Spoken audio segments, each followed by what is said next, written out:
आज के हमारे प्रवक्ता आदरणीय डॉक्टर चंद्रकृष्ण शास्त्री जी और बहुत ही उत्तम जो है प्रसंग है। आज का विषय है आज का कि अहंकार में और स्वाभिमान में क्या अंतर है और जीवन में इन दोनों के होने से क्या लाभ और क्या हानियां हो सकती है। तो ये विवेचनात्मक जो सब्जेक्ट आज का रखा है आदरणीय प्रधान जी ने, मंत्री जी ने, और हमारे प्रवक्ता भी आदरणीय डॉक्टर साहब ऐसे विषयों के बहुत बड़े ज्ञाता हैं और सारे भारतवर्ष में नहीं सारे विश्व में दूरदर्शन के माध्यम से भी आपके प्रवचनों को सुना जाता है। तो हमारे जूम पर जुड़ रहे महानुभाव और देवियां जो देश विदेशों से जुड़े हुए हैं, आपका भी स्वागत है। और हम सब बड़े भाग्यशाली हैं कि ऐसे महान सुधी विचारकों के ज्ञान को सुनते हैं और उसको आत्मा का सब्जेक्ट बना करके उस पर चिंतन करते हैं। तो आपका भी साधुवाद है, स्वागत है आज समाज डिफेंस कॉलोनी के सत्संग में। और आइए हम कुछ डॉक्टर साहब के लिए सुनते हैं अगले 50 मिनट के लिए। आदरणीय डॉक्टर चंद्रकृष्ण शास्त्री जी, तालियां बजाकर उनका स्वागत। ओके। एक बार सभी लोग मेरे साथ पवित्र गायत्री मंत्र बोले। ओम भूर्भुवः स्वाहा तत्सवितुर्वरेण्यं भर्गो देवस्य धीमहि धियो यो नः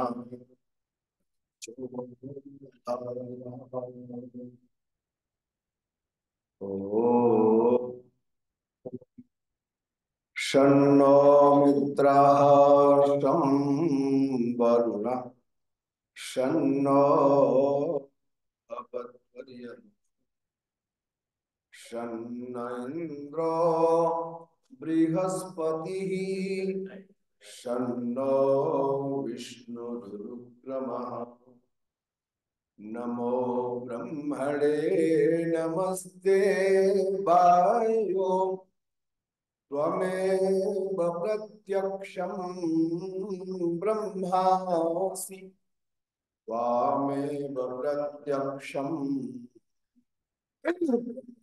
वदिष्यामि ऋतं वदिष्यामि सत्यं वदिष्यामि तन्मामवतु तद्वक्तारमवतु अवतु मां वक्तारम् यं ब्रह्मा वरुणेन्द्ररुद्रमरुतः स्तुन्वन्ते दिव्यैस्तवैर्वेदैः साङ्गपदक्रमोपनिषदैः गायन्ति यं सामगाः ध्यानावस्थिततद्गतेन मनसा पश्यन्ति यं योगिनो यस्यान्तं न विदुः सुरासुरगणा देवाय तस्मै नमः।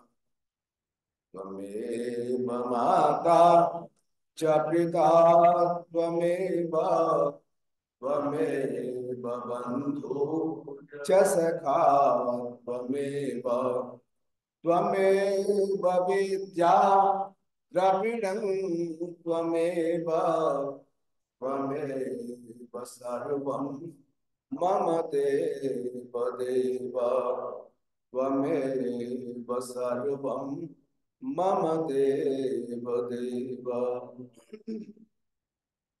पहले ये बताइए कि ये सिस्टम कितना बहुत सुखदायी है, एकदम कंफर्टेबल। इसमें भी आ गया तुम्हारी डिफेंस कॉलोनी नंबर 1 है। ये पहली दफा कहीं हुआ होगा कि स्टेज के ऊपर भी सिस्टम करते हैं, क्योंकि सभी तकरीबन जितने भी आते हैं वो इसमें सुविधाजनक समझते हैं अपने आप को। जी जी, हम बड़ी उम्र वाले लोग का ये है। हाँ सर, ये जब हम कुर्सी पर बैठते हैं तो फिर अब बनता है कि हाँ ठीक बात है। आदरणीय आचार्य श्री रामचंद्र जी शास्त्री, सम्माननीय प्रधान जी श्री चौहान साहब, वंदनीय सहगल साहब, भाई पवन शास्त्री जी, मातृशक्ति आर्य बंधुओं, बहुत अच्छा आप लोग सोचते हैं कि जितना शुक्र होता है बोलने वाले के लिए उतनी सुविधा हो जाती है। वैसे मैं बहुत घबरा रहा था, जैसे अगर साहब को कैसे मना करूं, गला तो बहुत खराब है। पिछले लगभग 4 दिन से स्थिति खराब थी और आज प्रभु कृपा हो गई, ठीक हो गया थोड़ा बहुत। आज का विषय आज का विषय थोड़ा सा डिफरेंट वे में है। शायद सहगल साहब मुझे स्लैक समझते हैं कि कितना ही टेढ़ा विषय हो, कुछ न कुछ तो प्रवेश कर ही जाए। स्वाभिमान और अभिमान या अहंकार, ये मनुष्य के जीवन के लिए कितना आवश्यक है, इनमें क्या अंतर है? क्योंकि स्वाभिमान तो बहुत अच्छी चीज मानी जाती है और अभिमान जो है वो बहुत बुरी मानी जाती है। लोक में ऐसा ही प्रचलन है और इसीलिए महाभारत के बाद के जितने ग्रंथ हैं उसमें सब में अहंकार को या अभिमान को बहुत अच्छा नहीं माना गया। लेकिन वेद में तो अहंकार शब्द का प्रयोग ही बहुत कम है, ना के बराबर समझिए। पर हमारे दर्शन ग्रंथों में खास तौर से सांख्य दर्शन और योग दर्शन, दो दर्शनों में अहंकार को खूब विवेचन है। क्योंकि ये जो हमारी प्रकृति है ये त्रिगुणात्मिका है, सत्व, रज और तम। इन 3 गुणों की समान अवस्था का नाम प्रकृति है। वैज्ञानिक दृष्टि से भी देखें तो इन्होंने अणु के 3 भाग किए, मॉलिक्यूलर। तो वो हमारी जो ऋषियों का चिंतन था, आज का विज्ञान का चिंतन बिल्कुल उसके बराबर बराबर है, पैरेलल है। ये प्रकृति के गुण, प्रकृति का जो सृष्टि का क्रम सांख्य दर्शन में लिखा है, सत्व रजस तमसाम साम्यावस्था प्रकृति प्रकृतेर महान महतो अहंकार अहंकारात पंच तन्मात्राणि। आगे की और व्यवस्था है और ऐसा जो व्याख्यान है वो उपनिषदों में भी है। तैत्तिरीय उपनिषद में भी इसकी विस्तृत चर्चा है। तो आप सोचिएगा कि अहंकार तो हमारा प्रकृति प्रदत्त है, प्रकृति का नंबर 2 का विकार है। प्रकृति से पहला जो विकार पैदा हुआ उसका नाम है महत, महत तत्व। उसको हम कह सकते हैं सार्वजनीन बुद्धि, समझने के लिए। और उस सार्वजनीन बुद्धि से जो तत्व पैदा हुआ उसका नाम क्या है? अहंकार। तो जो गुण प्रकृति के हैं वही गुण अहंकार है। क्योंकि जिस चीज से जो बनता है, यानी कि मिट्टी से घड़ा बनता है तो घड़े में मिट्टी के गुण तो है। इसी तरह से प्रकृति के तीनों गुण अहंकार में स्वाभाविक। ये अहंकार 3 प्रकार का, सात्विक अहंकार, राजसी अहंकार और तामसी अहंकार। और ये मैंने नहीं किया टीचर, आप, चूंकि ये शब्द डिफरेंट डिफरेंट है थोड़ा सा। एक ही जगह सांख्य दर्शन में एक सूत्र कहा है कि अभिमान और अहंकार दोनों पर्यायवाची है। अध्याय 2 का सूत्र है, 16वां सूत्र है, अभिमानो अहंकार। सूत्र ही है कि अभिमान ही अहंकार है। अब ये अभिमान बुरा कैसे हो गया? जब प्रभु प्रदत्त है, प्रकृति से ही आया है, हम सबके अंदर थोड़ा बहुत अहंकार है, प्रकृति भिन्न है। किसी में तामसिक अहंकार है, किसी में राजसी अहंकार है, और किसी में सात्विक अहंकार है। तो ये जो दोनों में क्या फर्क है? फिर स्वाभिमान को बहुत अच्छा माना गया, केवल स्वा शब्द जोड़ दिया, यानी अपने विषय में जो अहंकार है वो स्वाभिमान है। मेरे देश मेरा है, उसके विषय में कोई अगर कहता है तो मैं अपने सेना सहित खड़ा हो जाऊंगा शत्रु के सामने। पाकिस्तान एक भी स्टेटमेंट पाकिस्तान का अगर भारत के खिलाफ आता है तो हर भारतीय के दिमाग में स्वाभिमान जाग जाता है, उसे अहंकार नहीं कहा जाता। मैं जिस संस्था का अधिकारी हूँ, मैं जिस संस्था से जुड़ा हूँ, उसकी अगर कोई बुराई कर दे, आयुष्मान डिफेंस कॉलोनी की, तो सहगल साहब और चौहान साहब दोनों खड़े हो जाएंगे, पूरी ताकत लगा देंगे इस बात में कि भाई ये हम नहीं सुन सकते, ये हमारे स्वाभिमान का सवाल है। तो स्वाभिमान में भी अभिमान है, अहंकार। और मैं इसलिए कह रहा हूं कि अभिमान और अहंकार दोनों को पर्यायवाची सांख्य दर्शन ने माना है। योग दर्शन में शब्द बदल गया पर व्याख्या बहुत बड़ी है, वहां इसको क्लेश के रूप में प्रयुक्त किया गया और अहंकार के लिए शब्द दिया अस्मिता।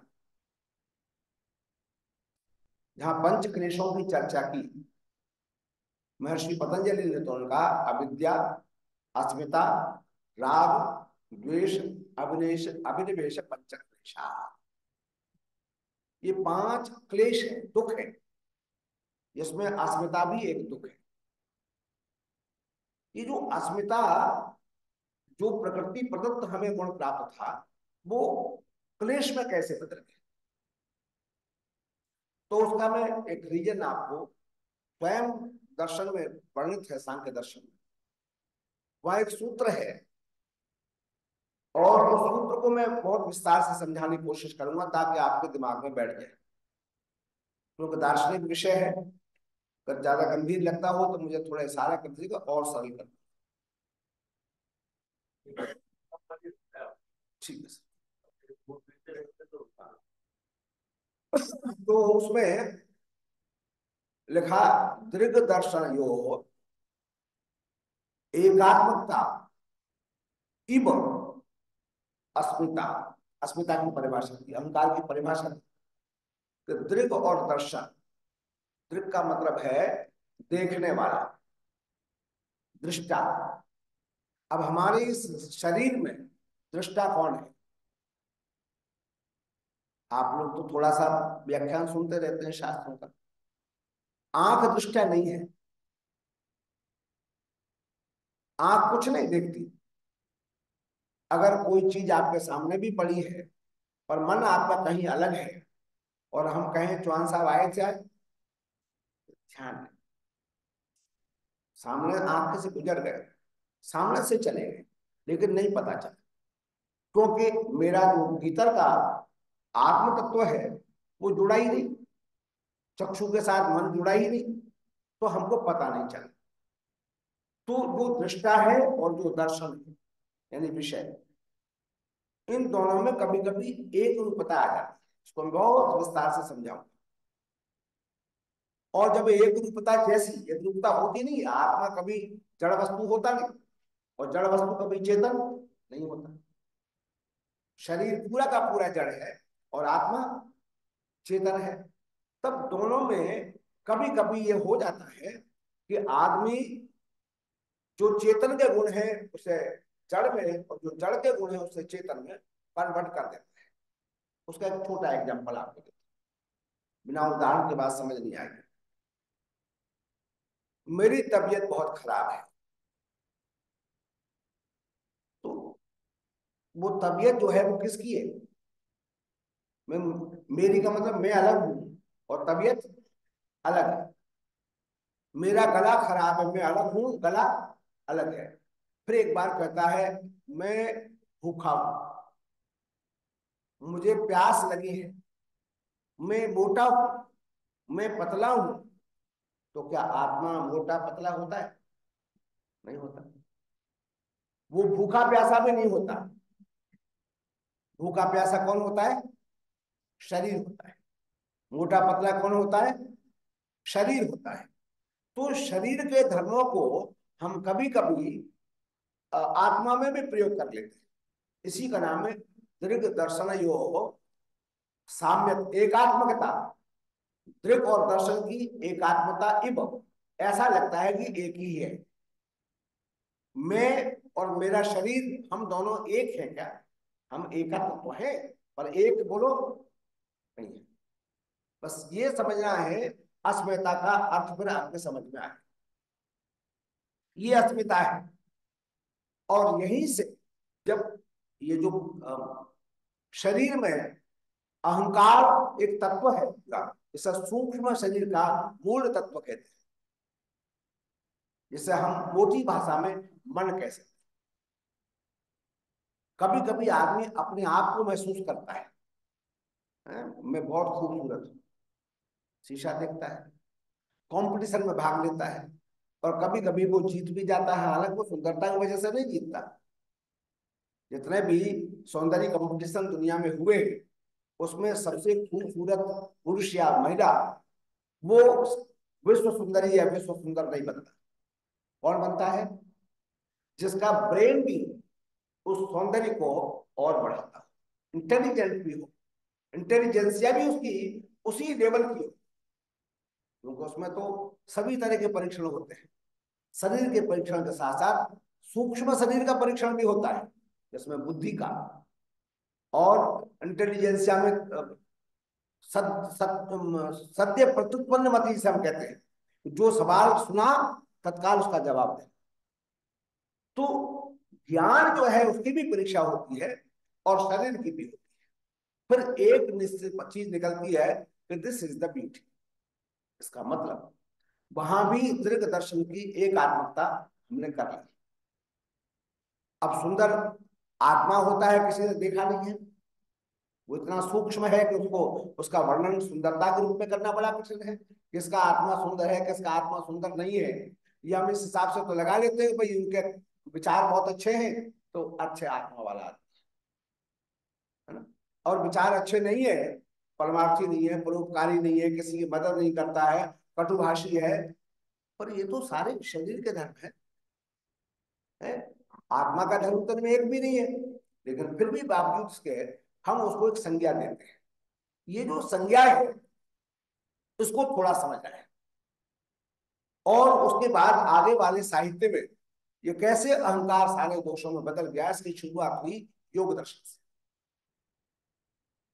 और योग दर्शन में ये 5 क्लेश कहे, आगे कैवल्य पाद में इसकी बड़ी सुंदर व्याख्या करते, लेकिन मैं यहां केवल इतनी सी बात बताना चाहता हूं आपको कि अविद्या, अस्मिता, राग, द्वेष, ये 5 क्लेश, अभिनिवेश पंचक क्लेश, इनको पांचों को क्लेश कहा। और क्लेश के साथ अगला ही सूत्र दिया, अविद्या क्षेत्र उत्तरेशा, कि ये जो अस्मिता है, राग है, द्वेष है, अभिनिवेश है, इसके मूल में कौन है? अविद्या। अविद्या के ये सब फील्ड है, अस्मिता भी अविद्या का फील्ड है। मैं अपने अस्तित्व को महसूस करके दूसरों को ये बताना मैं ये हूं, यहां से अहंकार का जन्म होता है, क्लेश का कारण होता है।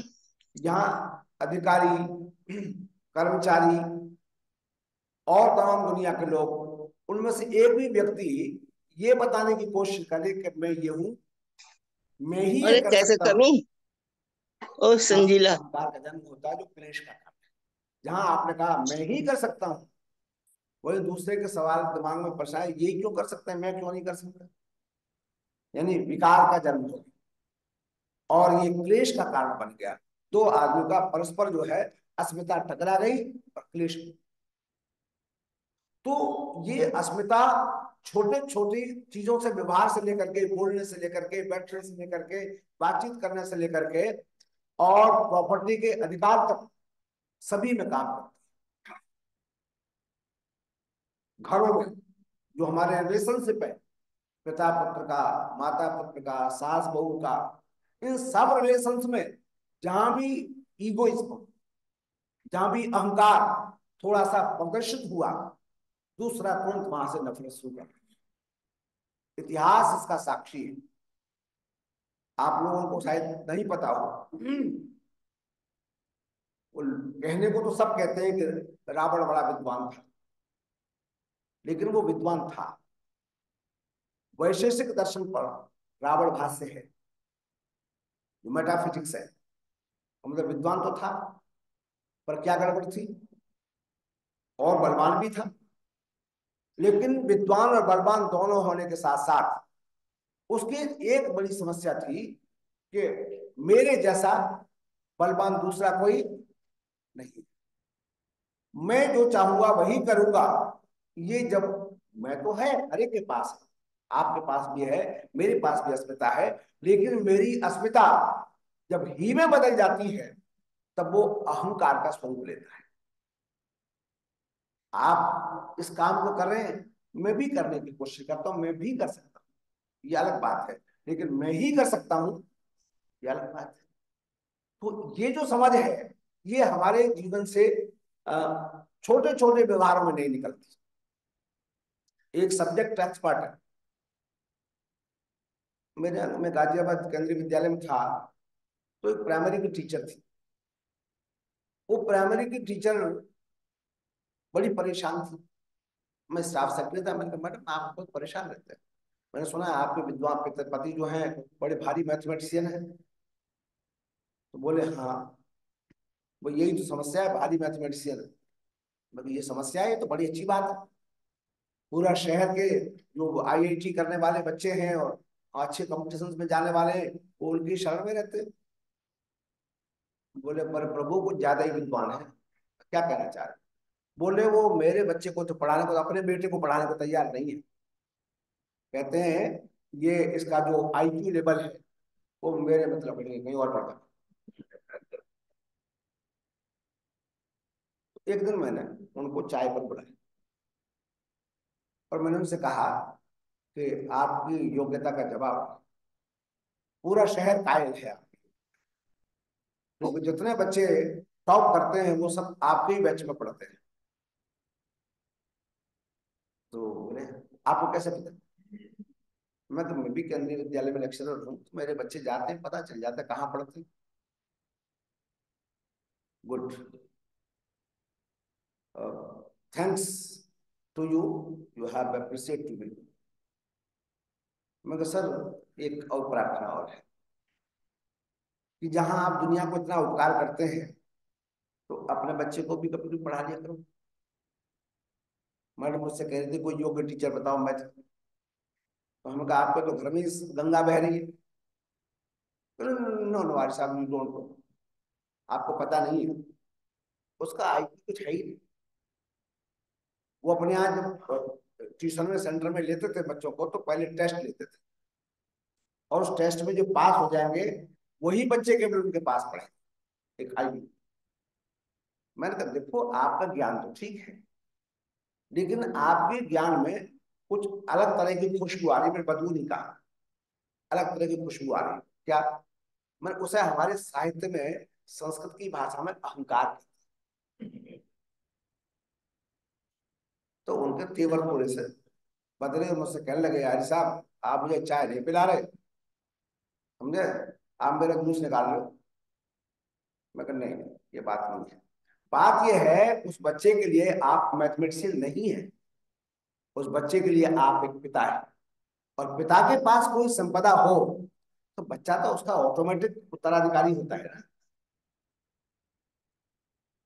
थोड़ी देर चुप रहे, कहने लगे मैं सोचूंगा। आप ये जो बात बाद में आपने कही है ये बड़ी महत्वपूर्ण है। हमको और कोई महत्वपूर्ण नहीं है, सिर्फ थोड़ा सा अपनी योग्यता का जो ईगो है उसको थोड़ा हटा देंगे तो पिता पुत्र की जो दूरी है वो खत्म। हमारी तमाम रिलेशंस में, हमारे तमाम व्यवहारों में ये जो एक बिंदु है अहंकार का, ये क्लेश का कारण बन जाता है। इसीलिए योग दर्शन दर्शन का अविद्या, अस्मिता, राग, द्वेष, अभिनिवेशा, पंचम क्लेश। और इस क्लेश का कारण है वो अविद्या जो संबंधों को नहीं समझ पा रही, वो अविद्या जो अपने पराय को नहीं समझ पा रही है। ये अविद्या जो अविद्या है क्या, तो हमारे शास्त्रों में उस पर बहुत लंबा चिंतन किया गया है कि दो ही तरह की चीजें दुनिया में, या तो चीजें नित्य हैं या तो चीजें अनित्य हैं।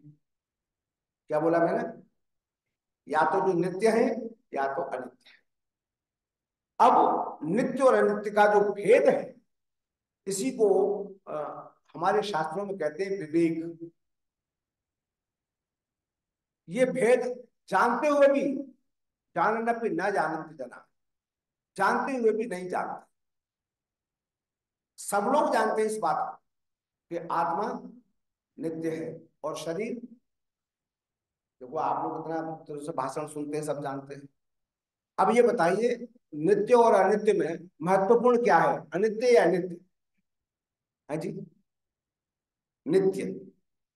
और ईमानदारी से देखिएगा, दुनिया का सर्वे करिए, मैं व्यक्तिगत आपकी बात नहीं करता, तो जब सर्वे करेंगे तो आपको लगेगा सारे संसार का झुकाव अनित्य की ओर है।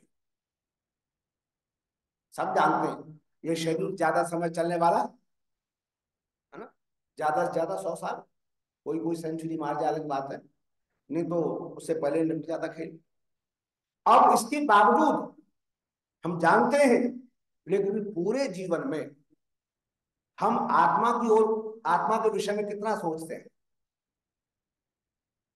देखो जब छोटे होते हैं तब हम बुद्धि का विकास, इंद्रियों का विकास, development of the mental development, physical development, इसमें हमारे माताजी पिताजी लगे रहते।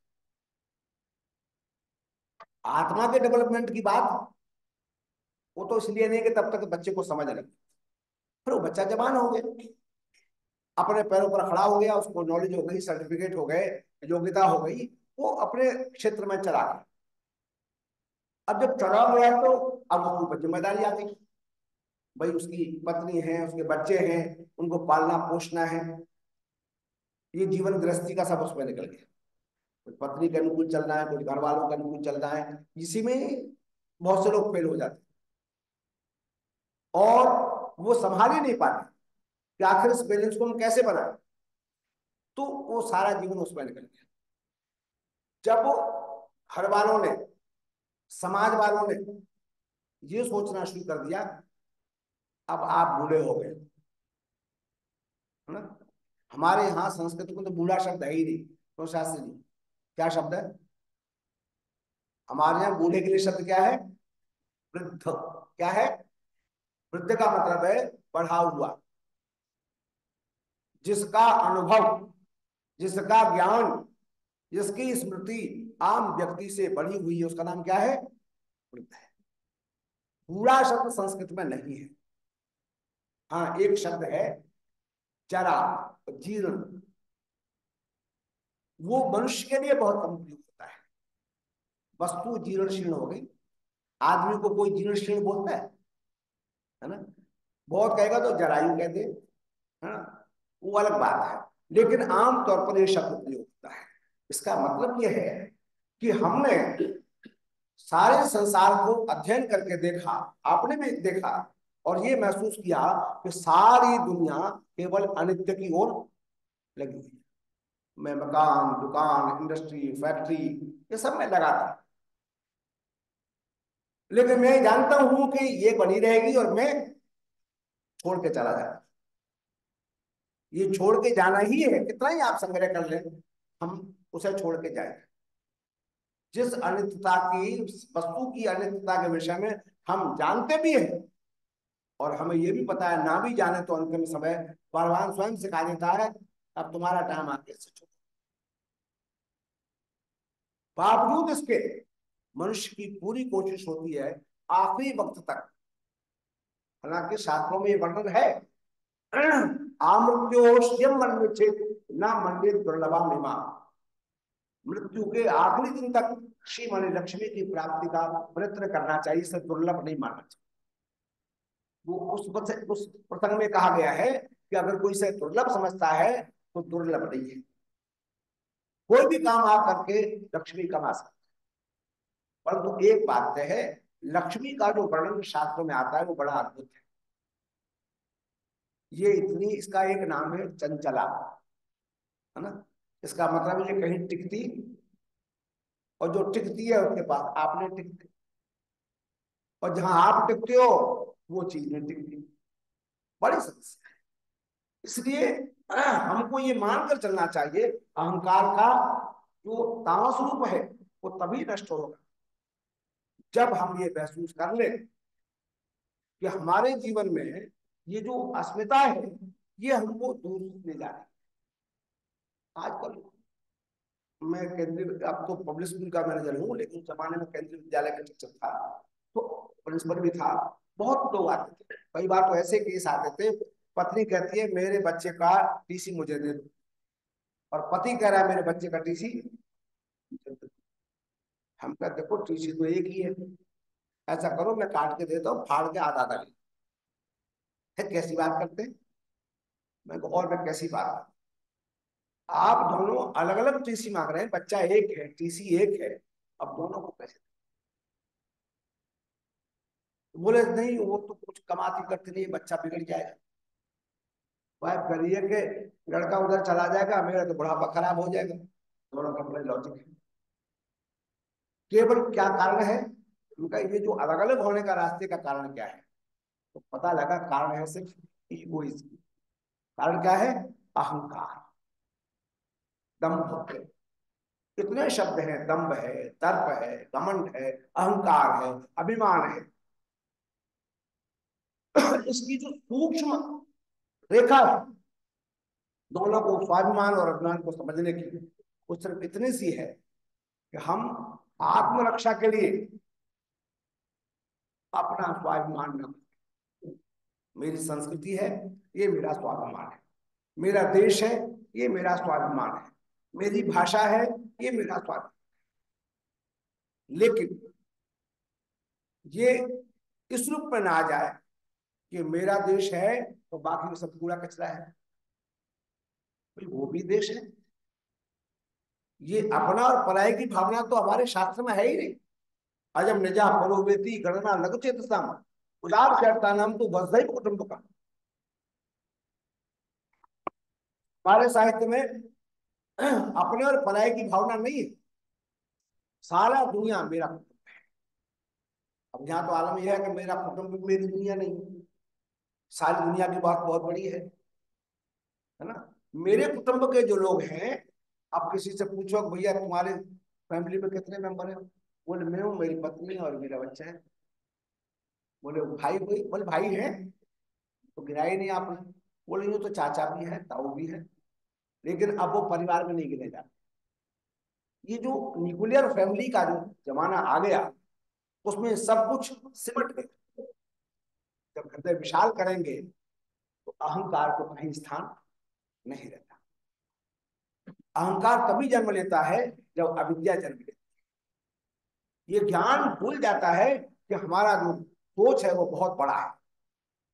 अब इसको दूर करने के लिए अगर कोई अहंकारी बन गया, दिमाग में आ गया, तो मैं बहुत संस्कृत जानता हूँ, मैं बहुत वेद के का जानकार हूँ, मैं बहुत दर्शन के सूत्र जानता हूँ, तो मुझे भी अहंकार हो सकता है।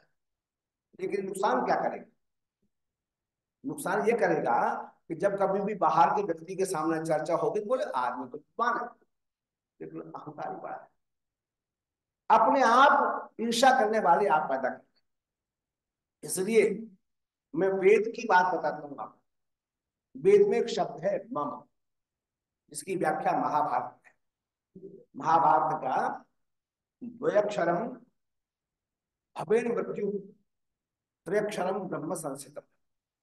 दो अक्षर की पूजा करने वाला व्यक्ति कहते हैं दुख को प्राप्त होता है, मृत्यु को प्राप्त होता है, और 3 अक्षर की पूजा करने वाला ब्रह्म को प्राप्त होता है। तो सुनने वाले सोचे तो बोले तो इसको आ गया राम पैर ओम पे, ओम में 3 अक्षर है और राम में 2 ही है। तो हमें ऐसा तो कुछ नहीं है, कृष्ण में 2.5 है, ये अर्थ नहीं है। उसका मतलब क्या है? 2 अक्षर है मम में, म और म। मामा, मामा माने मेरा, और 3 अक्षर है न मामा। जितना आप यज्ञ करते हैं उस समय और मंत्र बोलते हैं, देवताओं के मंत्र बोलते हैं, अग्नये स्वाहा, प्रजापतये स्वाहा, इंद्राय स्वाहा, सारे मंत्रों का पाठ करते हैं। लेकिन हर मंत्र की आहुति देने के बाद क्या कहते हैं? इदम अग्नये इदम नम। आप जानते हैं घी मैं खरीद के लाया हूं, आप जानते हैं सामग्री बाजार से आप लाए हैं, आप जानते हैं संविधाएं आप लाए हैं, लेकिन आहुति देते ही कहा इदम अग्नये इदम। यही बात, मेरे पास जो भी है ईमानदारी के साथ वो मेरा, और न मेरा पहले था और न मेरा बाद में। ये पाठ बार बार रिपीट किया जाता है और साथ में ये भी बताया जाता है वेदाह वेदम पुरुषम महांतम आदित्य वर्णम तमसम परस्ता तमेव विदित्वा अतिमित्तमेति नान्यः पंथा विद्यते। एतम महांतम पुरुषम वेद, उस महान पुरुष को तुम जानो जिसकी वजह से तुम कुछ हो। आज मैं अहंकार करता हूं, मुझे शास्त्र का ज्ञान है, मुझे वेद के हजारों मंत्र कंठ हैं, लेकिन कल को भगवान थोड़ा यहाँ की चाबी घुमा दे थोड़ी सी, है ना, फिर कोई कीमत बचेगी? आप बुलाएंगे? बोले शास्त्री जी तो विद्वान थे, तो पागल हो गए, अब मैं काम नहीं करूं, इसलिए अब कोई उपयोग नहीं उसका। तो मेरे पास कुछ थोड़ी अपना है, उस प्रभु ने जो दिया था यंत्र बुद्धि का, उसको मैंने थोड़ा विकसित किया अपने प्रयत्न से, और वो भी सुरक्षित तब रहता है जब उसकी कृपा हो। कदम कदम पर हमारा साथ, हमारा कर्मकांड हमको एक ही बात सिखाता है तो तुम्हारे पास बहुत, लेकिन वो केवल जिस समाज से अपने इकट्ठा किया है उसके लिए है, इसलिए इसका अहंकार नहीं। जब लंका से सीता जी वापस आई तो लक्ष्मण ने पूछा, भाभी एक बात बताओ, हमने सुना है लंका सोने की नगरी है, तो आपको कैसे लगे? तो उन्होंने बड़ा आत्म उत्तर दिया, उन्होंने कहा अपी स्वर्णमयी लंका न मे लक्ष्मण रोचते। लंका तो सोने की थी, बहुत सुंदर सुंदर भवन थे, लेकिन लक्ष्मण मुझे अच्छी नहीं लगी। बोले क्यों? कहले जननी जन्मभूमि स्वर्गादपि। जो जननी और जन्मभूमि है वो तो स्वर्ग से भी बढ़कर है।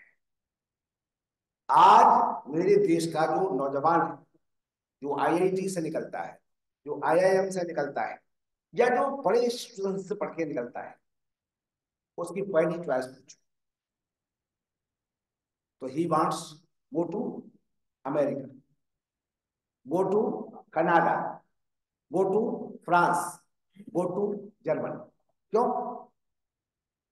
उसका ये संस्कार जगा ही नहीं कि मूल रूप से अपने स्वर्णमयी लंका नमी लक्ष्मण, वो कितना सुंदर है, लेकिन आपके तो यहाँ है ना, आपकी संस्कृति तो यहाँ है। मैं इसलिए कहना चाहता हूं आपसे कि स्वाभिमान में बहुत है और अहंकार में बहुत चला जाता है, अपने भी रूठ जाता है अहंकार से। अपने दूसरे का क्या एग्जाम्पल, तो रावण का राम का तो दूर दूर का मामला था, उसने गड़बड़ भी कर दी, पत्नी चुरा के ले गया। लेकिन महाभारत काल में ये दुर्योधन, धृतराष्ट्र और इधर का बेचारे कौरव, ये तो भाई भाई थे, और बावजूद इसके एक ही समस्या के लिए जब भीष्म पितामह के सामने समस्या गई और उन्होंने कहा भाई दुर्योधन, ये भी तेरे भाई है, ये युद्ध को टालो, बचाओ बचाओ, तो वो नहीं सुना। उनको समझाने के लिए विदुर जी को भेजा गया, दोनों के कॉमन मामा थे शल्य, उनको भेजा गया, और जब दोनों से बात नहीं बनी तो स्वयं श्री कृष्ण गए। इसके बावजूद न केवल दुर्योधन ने मना किया, बल्कि और कहा कि इसको अरेस्ट कर लो, पेशेंट उसको बंदी बना दिया जाए। तब कृष्ण समझ गए जहां राजदूत को या दूत को, आज भी नियम है संसार में, अगर दो देशों के संबंध खराब होते हैं तो कोई राजनयिक को यानी राजदूत को बंदी नहीं बना। उस वक्त भी यही नियम था, लेकिन कृष्ण समझ गए अब तो ये मुझे बंदी बनाने की बात कर रहा है, इसका मतलब ये समझेगा नहीं। उन्होंने बहुत कोशिश की, बोले भैया चलो तुम छोड़ो आधा राज्य, लेकिन 5 ही गांव दे दो। तो उसके जो उत्तर थे बड़े अद्भुत थे। उसने कहा राज्य जो है वो भीख बनी मिलता, राज्य को तो हथियाना पड़ता है, जीतना पड़ता है। ये क्या है? अहंकार है। उन्होंने कहा सूच्याग्र दास्यामी बिना युद्धे नकेश, मैं सुई के 90 के बराबर भी जमीन दूंगा नहीं, जमीन चाहिए तो युद्ध करो। और परिणाम क्या हुआ? इस एक दुर्योधन के अहंकार ने हमारे देश को हजारों साल पीछे पहुंचा दिया। कभी कोई देश आपस में संघर्ष करता है तो वो देश हजारों साल पीछे चला जाता है। ऐसे ही घर में, अगर घर में दो लोगों का अहंकार अस्मिता लड़ जाता है तो वो घर भी पीछे चला जाता है, उसकी प्रोग्रेस रुक जाती है। हमारी संस्कृति का तो एक एक शब्द में बड़ा दम है। इसलिए कहा कि जो अस्मिता है, ये जो अहंकार है, ये क्लेश का है। अगर हम अपनी अस्मिता छोड़ दें, आजकल लड़कियां पढ़ी लिखी हो गई है और उनको कभी चार पढ़ाई की वजह से घर का काम करने का मौका नहीं मिलता, अवसर नहीं मिलता। पढ़ते ही पढ़ते उनकी 30 साल 29 साल 28 साल एज हो। अब माँ बाप चिंता करते हैं कि हम अपने ऋण से कब रोने होंगे, इसकी शादी हो जाए, इसका विवाह हो जाए। अब जब विवाह करने के लिए लड़का ढूंढने जाते हैं तो वो दोनों की च्वाइस होती है। लड़की कहती है कि लड़का ऐसा होना चाहिए कि मेरी सारी जरूरतें पूरी करे, जबकि वो खुद भी पढ़ी लिखी है, योग्य है और कमाती भी है। और लड़का कहता है कि लड़की जो है ऐसी होनी चाहिए कि मेरी सब कामनाएं पूरी करे। इस संसार में है कोई व्यक्ति जो किसी की कामनाएं पूरी कर दे? आज तक क्या हमारी जितनी कामनाएं थे सब पूरी हो गई? शास्त्र कहता है कि हम पूरे हो जाएंगे, पर हमारी इच्छाएं पूरी। तृष्णा न जीर्णा भाई में जीर्णा, हमारी तृष्णाएं खत्म नहीं होगी, हम पूरे हो जाएंगे। इसलिए ध्यान रखो, ये जो शर्त है ईगो की कि मैं इस दायरे पर चलूंगा, तुम इस दायरे पर चलोगे, और इसका परिणाम हुआ आज सब्जी मंडी की तरह कोर्ट में भीड़ लगी है नए नए बच्चों। कितने साल हुए शादी हुए? बोले 6 महीने। बेटा आपको? बोले 3 महीना। और 7 साल चल गई, बड़ी बात। कारण क्या है? कारण सिर्फ है ईगो टकरा जाता है, अहंकार। जो भगवान ने दिया है उसको बहुत प्रेम से स्वीकार करना। देखो पुराने समय में महिला पढ़ी है अनपढ़ है, आदमी पढ़ा है अनपढ़ है, अगर एक बार शादी हो गई तो फिर दूसरा चिंतन उसमें नहीं आता। और हम ये मान के चलते थे कि जोड़े परमात्मा बनाता है, हमको जो मिला है उसको स्वीकार करना है। वैसे में एक एग्जाम्पल आपको छोटा सा सुनिएगा ध्यान से। क्लास में टीचर बच्चे को पढ़ा रहा है तो सब तरह के बच्चे हैं। एक बच्चा है जो ध्यान से सुनता नहीं पाता, तो टीचर का ध्यान गया ये बच्चा सुनता नहीं है, तो stand up. What I have told, मैंने क्या कहा था थोड़ी देर पहले? कहता सर आपने? बोले मैंने सुना नहीं। अच्छा तूने ध्यान से नहीं सुना। अब बच्चा बहुत शरीफ है तो वो बेचारा टीचर ने, अब तो जमाना नहीं है चाटा मारने का, बात करें आपको जब हमारा समय था तो थप्पड़ लगा दिया तो वो चुपचाप रह गया। कोई बेशर्मी होगा जो बच्चा चुप रहे इसके बावजूद भी दूसरा चाटा मारे, बल्कि वो ये महसूस करेगा। क्या महसूस करेगा? अरे बच्चा तो बड़ा सीधा था, मैंने खाम खाई इसको, बेचारा खुद पछताएगा। और अगर सर जी ने कहा, उसने सर बचने की कोशिश की, तो टीचर दोबारा कोशिश करेगा, इसका हाथ हटा के 2 और 1 की जगह 2 लगेंगे, और दूसरी बार में बचा लिया तो 2 की जगह 4। मेरी बात समझ रहे हैं? परमात्मा ने जो हमें दिया है, अगर वो अच्छा है या बुरा है, once we have accepted that, हमने उसे स्वीकार कर लिया, तो परमात्मा सोचेगा यार कुछ उसको जो दिया था उसमें ये संतुष्ट नहीं था, लेकिन फिर भी कुछ कहा नहीं इसने, चलो इस जन्म नहीं तो अगले जन्म उसको बहुत अच्छा हुआ, या परिस्थिति बदल। लेकिन अगर हम स्वयं ही उसे ठुकरा देंगे, परमात्मा कहेंगे कहां तक ठुकराएगा, इसलिए अगले जन्म में तुझे यही करना पड़ेगा। ये ईगो जो है हमारे परिवार को तोड़ता है, हमारे समाज को तोड़ता है, हमारे राष्ट्र को तोड़ता है, सारे विश्व को भंग करता है। देखो ये स्टेटमेंट जो हमारे देशों के लोग हैं, बड़े लोग, वो गलत देते हैं, अगले दिन 2 देशों की सेनाएं मैदान में आगे सामने सामने हो जाती, और अरबों खरबों का नुकसान और जान का नुकसान एक साथ क्षणों में हो जाता है। वजह क्या थी? उस लीडर का ईगो से भरा हुआ स्टेटमेंट पूरे देश को, हम घर में बैठे बैठे परेशान हो गए। इसलिए शास्त्र कहता है, गीता में 18वें अध्याय में 16वें अध्याय में 2 श्लोक आए, और दोनों में अहंकार के लिए लिखा, अहंकार दर्प अभिमान, 3 चीजें इकट्ठे बोले ये उसके पतन का कारण। तो ये पतन का कारण क्यों है? इस पतन का कारण यह है हम उस अहंकार को समझ नहीं पाते, वो कब हमें जन्म ले देता है। अलग अलग टाइप का है, ज्ञान का है, धन का है, मान का है, सौंदर्य का है, अलग अलग ढंग से हम जब प्रभु के सामने होते, दोनों समय हमारे संज्ञा का विधान क्यों है?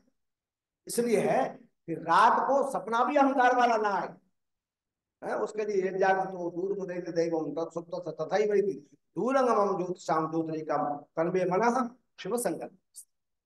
और जागते उठते परसु प्रातरिंद्रम हवामहे, प्रभु हम आपका आवाहन करते हैं, आह्वयामहे, हम आपको पुकारते हैं, कितनी रात अच्छी बीते, ये रात अच्छी बीते, दिन अच्छा बीते, उसका एक ही रास्ता है कि हमारा जो अहंकार है वो दायरा तो संबंधों को खराब लगे। जहां समझो कि आपसे व्यक्ति नाराज हो रहा है, तो इसका मतलब है अहंकार कहीं ना कहीं उसको चुभ रहे। और एक बात हो, किसी को भी ना चुभे तो परमात्मा की तो खुराक ही अहंकार है। इस दुनिया में जिसने अहंकार किया, चाहे राजनीतिक एग्जाम्पल ले लो, चाहे किसी दूसरे दिन का एग्जाम्पल, इसलिए मैं आपसे कहता हूं कि हमारे शास्त्र ने कहा तुम स्वाभिमान तो करो, लेकिन अहंकार न, क्योंकि ये क्लेश का कारण है। 5 क्लेशों में से एक महत्वपूर्ण क्लेश है, और ये कब जन्म लेता है? कहते हैं जब अविद्या मस्तिष्क पर छा जाती है, जब हमको ये लगने लगता है मुझे बहुत आ गया है कोई दुनिया में जो ये कह दे कि मैं सर्वज्ञ हूं। कौन सा? मैं संस्कृत जानता हूं तो मैं साइंस नहीं जानता, अब मैं साइंस जानता हूं तो मैं मैथमेटिक्स नहीं जानता। इसका मतलब सब अपूर्ण है। पूर्णमदः पूर्णमिदं पूर्णात् पूर्णमुदच्यते पूर्णमादाय पूर्णमेवावशिष्यते। परमात्मा पर छोड़ दो, अगर कहीं आप पर आता है भी है तो प्रभु कृपा कर है, और रोज आना इदम अग्रे स्वाहा इदम नमः इदम प्रजापते इदम नमः, ये बात करते रहो। घर में अकेले बैठ करके पति पत्नी दोनों हवन करो, दोनों नमम नमम करो, और बच्चों में ये संस्कार जब आ जाएगा तो निश्चित रूप से हमारा स्वाभिमान तो बच जाएगा, लेकिन अहंकार हमको नष्ट नहीं कर पाएगा। हमारे संबंध बहुत अच्छे बने रहेंगे। कि छोटी सी चर्चा बने आपके बीच की, आशा है आप लोग लाभान्वित होंगे।